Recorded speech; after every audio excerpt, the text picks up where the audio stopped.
Hello once again, and welcome to another edition of the SaskAgToday.com Roundtable.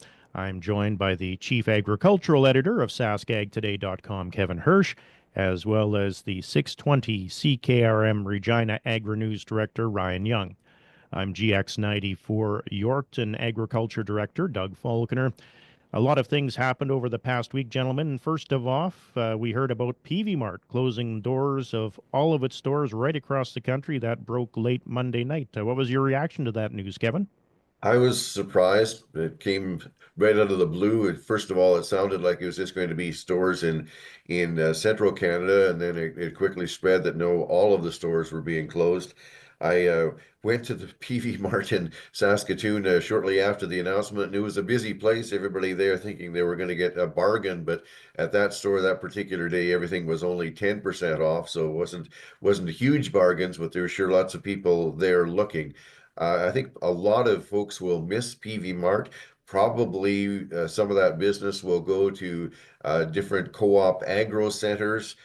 People that are lucky enough to have access to something like a Princess Auto, some business may go there. But a pretty diverse range of things available at Peavy Mart, and a lot of people will certainly miss it. And of course, the Saskatchewan Beef Industry Conference was being held in Saskatoon. There was some ADF funding announced there, as per usual. That happens every year.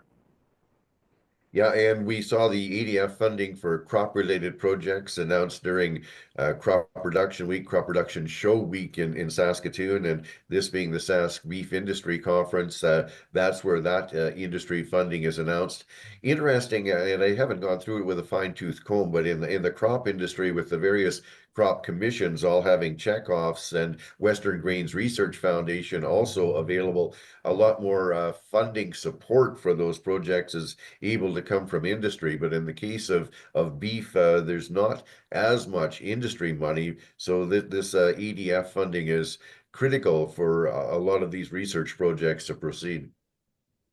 Also, this week, Ryan, we heard that the Agriculture Water Stewardship Policy was unveiled by the Water Security Agency. You had a chance to look into that a bit? Yeah, it's finalized. They announced that earlier this week that it's put the final touches on it, and it's pretty well good to go and in effect here. This kind of follows work over the last couple of years, included a lot of consultations with Métis and Indigenous land right holders, stakeholders, and producer organizations, and even some pilot projects. When I was talking to the executive director of Ag Water Management, Crystal Tendler. She said they had up to 17 different pilot projects scattered all across the province. A lot of them in the eastern part, kind of the southeast and east central areas. They had some between Saskatoon and Regina, and they even had a project in the western part of the province, just to kind of see what would happen with drainage projects and some of the other aspects of the policy and how that would work out.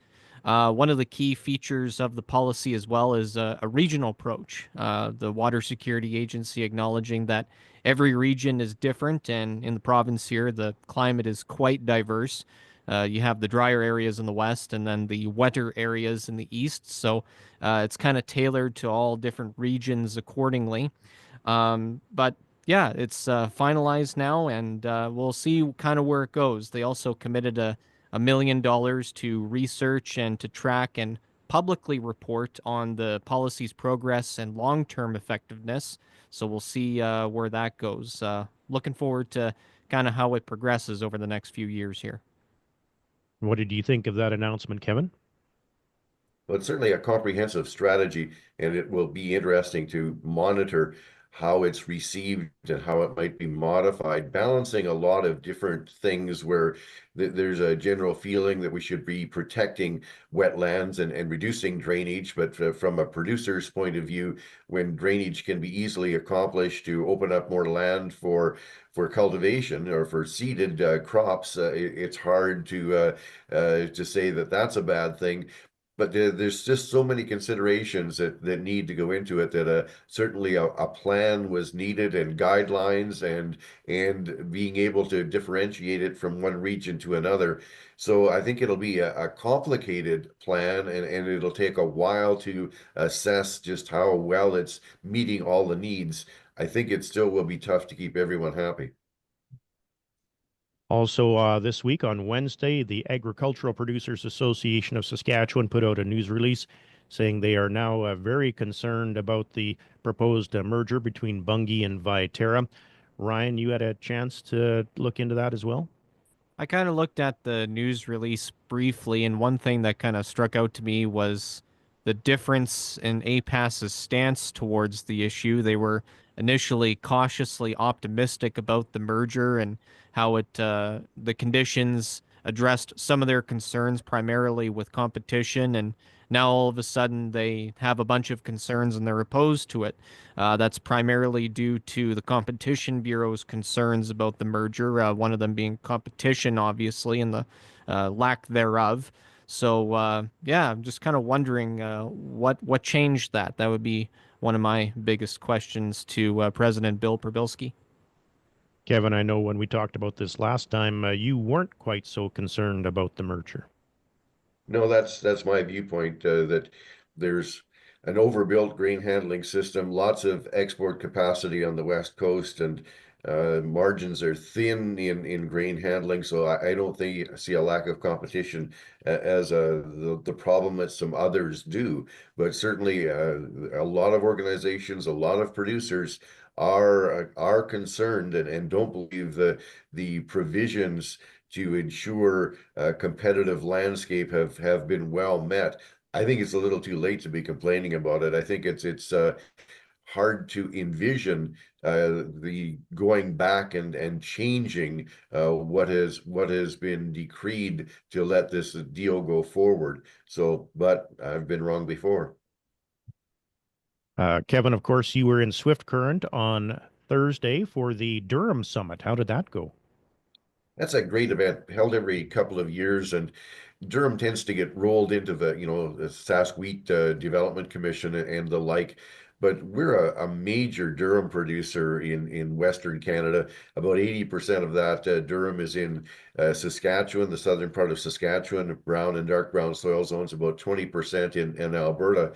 But we Canadian exports of durum comprise about 52% of the export market.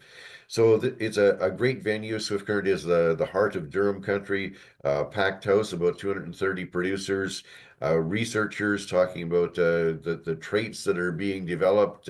We had a person from Morocco that was really engaging, and Morocco is a very loyal customer for Canadian durum wheat. So it's just a great chance for people to get together and talk about all things durum and to have researchers and seed developers and seed companies and farmers and a buyer, international buyer, all in one place at one time. I think just speaks really good things to having a communication in the value chain.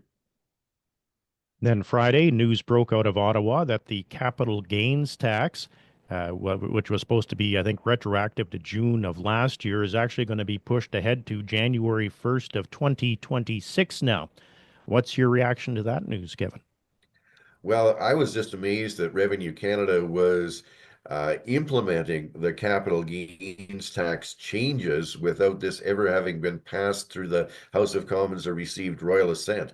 So whether farmers get a lot of tax breaks that others don't get. So I think we're all overtaxed in this country, but I didn't think that I wasn't as upset that of these changes as some people were. But by the same token, they need, if you're going to make changes in the tax system to that extent, it should be passed through the House of Commons. It should become law. It shouldn't be just enacted by Revenue Canada. So with an expected change in the political landscape in Ottawa, it's quite likely that these capital gains tax changes will never see the light of day.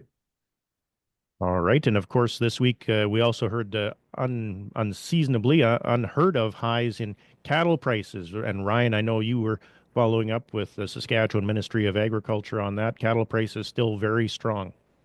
Yeah, and that's according to Emily Schmidt. She's the livestock intern at the Saskatchewan Ministry of Agriculture. She said that the latest feeder and heifer prices for the week ending January 24th, they were all record highs. So that trend continues into the new year here, and that's good news for cattle producers looking to take advantage of that. And that was also kind of reflected in the amount of head of cattle were sold at auction for this past week. It was an increase from the previous week. I think it was right around the 16 or 18,000 mark for cattle sold at auction for this past week, up a few thousand from the week ending January 27th. So a lot of producers taking advantage of those high prices, and also a weaker Canadian dollar as well, still hovering around that 69-cent range. So that would be the primary factor for the price changes, price increases, and the fact that the cattle prices are high. But of course, the big question, and I'm sure we're going to get into that, is the tariffs that are going to take effect on Saturday tomorrow. So we'll see where that goes, and whether that actually stays or the goalposts get shifted. Your thoughts on that, Kevin? First of all, cattle prices, and then the possibility of 25% tariffs come February 1st. Yeah, if the whole industry and the whole economy is waiting to see what actually transpires on February 1st, or if that's punted ahead, or whether there's carve-outs and exemptions. But those record high cattle prices are just amazing how quickly that's ramped up. But it's really at jeopardy if that 25% tariff comes into effect, because the beef industry and the hog industry in Canada is extremely integrated into the U.S. market, back and forth across that border, and tariffs would be a terrible blow to where we're at in both of those industries, not to mention a whole lot of other ramifications. Another event I just wanted to mention coming up here in Yorkton is the Steaks and Stems Producer Night. That's going to be held on Wednesday, February 12th here in Yorkton. The registration deadline is next Friday, February 7th. So that'll be at St. Mary's Cultural Center here in Yorkton. The guest speaker is Darcy Lang, a well-known motivational speaker, and sounds like, Kevin, you've crossed paths with her before. Yeah, she spoke at a FCC event in Saskatoon, and actually I was moderating that and got to introduce her and enjoy her presentation. People will really like Darcy, just a ball of energy, makes you laugh, but also has a great practical advice. Great. Well, that's going to do it for this week's edition of the SaskAgToday.com Roundtable. On behalf of 620 CKRM Regina Agri-News Director Ryan Young, and the Chief Agricultural Editor for SaskAgToday.com, Kevin Hirsch, I'm GX94 Yorkton Agriculture Director Doug Falconer, saying so long until next time.